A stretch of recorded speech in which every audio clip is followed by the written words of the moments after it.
Yeah. You good? We're rolling. Huh? We're rolling. Oh, okay. Hi. So there's my 5 audience members. My name is Dustin Kern. This is for a speech class. Okay. So today we are in the golden age of Ohio State football, and in my opinion, the greatest football coach just retired, Urban Meyer. So today I would like to just talk about what he did for us, for the university, for myself. And I think one of the easiest ways to get to know him is to go through the history of what I consider the modern era of college football.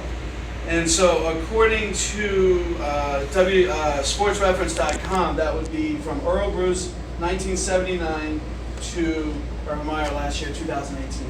That's what we consider modern era. Some of you guys remember Woody Hayes. Some of you guys remember 1904 when we started playing, but that's okay, you know. So today I would like to just talk about, you know, three main ways he's affected the university. Overall record compared to some of the other coaches, the other 3 coaches I mentioned.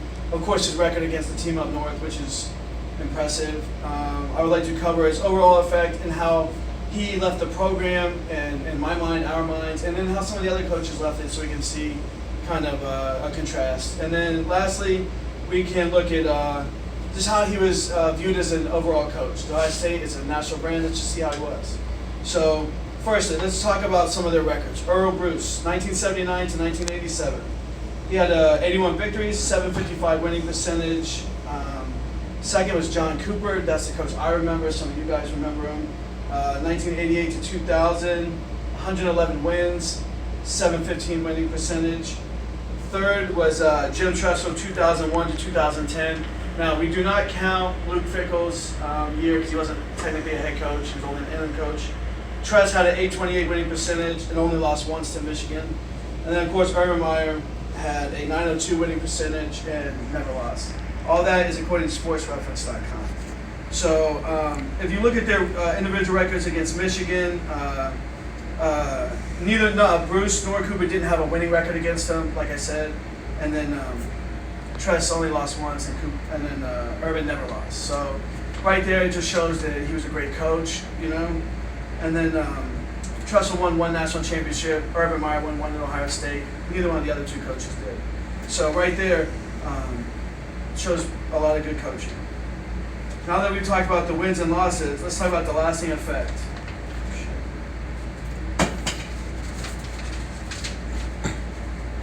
Okay. During his time, at his height, Urban Meyer won 3 national championships. He's the only other coach to do that active right now is Nick Saban. So right there, that's pretty good. You know, he also has the highest winning percentage in Ohio State history. So I mean that's even over Woody Hayes, who we're not really talking about today.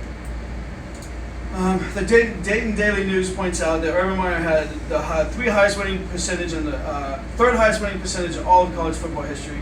That's including his 2 stops at smaller schools, Florida and Utah. And so I mean that's a lot. Oh, and Bowling Green, I forgot about Bowling Green. So he's won 3 national titles, and Tressel won 1. The other 2 coaches didn't, but and they're still on a national scale. They're still as a national scale at Ohio State. Let's see. The online top 100 sports poll in 2016 rated John Cooper 99, Jim Tressel 45, and Urban Meyer 15. So that shows a lot. And another poll made by Fox Sports 2017, the year before Urban would retire, of the top 25 greatest coaches of all time, Urban was 14. And none of the other coaches made the top 25. So that's pretty good.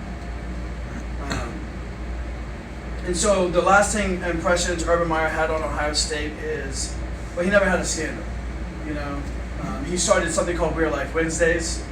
He got to retire on his own, you know, which is all big things because we all know Woody Hayes punched a player, you know, and then Earl Bruce was fired, but not really a disgrace. And then Jim Tressel was the only coach in the modern era to leave Ohio State with suspensions.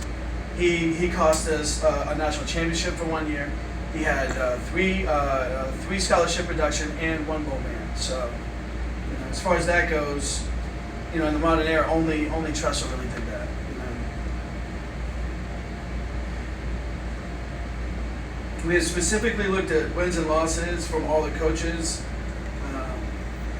and then we kind of like looked at what they did and how they left the university. Which I mean, all three coaches really left them.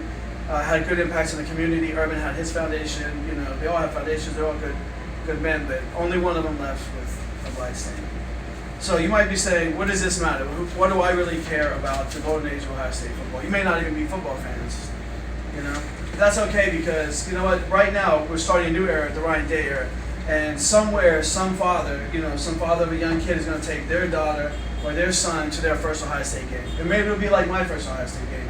Maybe it'll be a lasting thing that they will talk about to their kids and to their friends at work and their boss.